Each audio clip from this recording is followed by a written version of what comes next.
Bwana, kwa majina naitwa Hamza Ibrahimu alimaarufu kama Minako Fighter. Bwana, mimi ni bondia kutoka Bagamoyo na ni bondia wa gym ya Sharifu Boxing. Bwana, tarehe 16 ya mwezi huu wa 5 ningependa kualika ndugu zangu wote wa Tanzania ndani ya Tabata. Nina pambano kati yangu mimi na mpinzani wangu anaitwa Credo Yusufu ndani ya Tabata.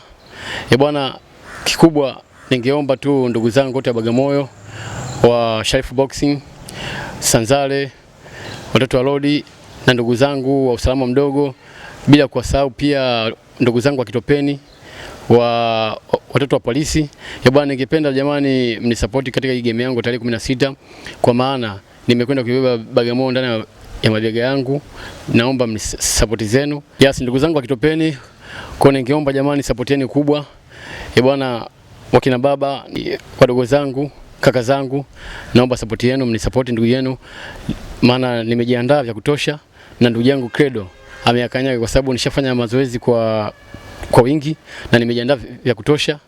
Bwana, tarehe 16 kinakwenda kunuka. Ningependa kumshukuru tena pia meneja yangu Hamkomba kwa support yake kubwa alionifanyia mpaka mimi kufika hapa, lakini pia pasipo na kumsahau kocha yangu mkubwa Sharifu Boxing ya promoter Musini kwa kuniandaa mpaka mimi kufika hapa kwa maandalizi haya yote.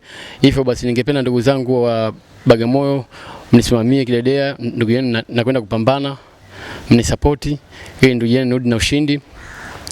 Lakini pia pasipo na kuwasahau ndugu zangu wa Kipaji Halisi kwa support yao kubwa, ndugu zangu za Jofu, Bwana Kanelo, Captain Bonanga kwa support yenu kubwa jamani.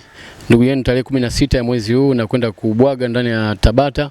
Bwana, sikwambie mtu, hii siku sio kukosa, kwa sababu nimejiandaa vya kutosha na skills mpya na vitu vingi vya ajabu ambavyo nakwenda kuonesha hiyo siku. Kwa hiyo naomba support yenu jamani, muweze kujitokeza kwa wingi na muweze kunisapoti, wakubwa wadogo wote, naomba mjitokeze kwa wingi, naomba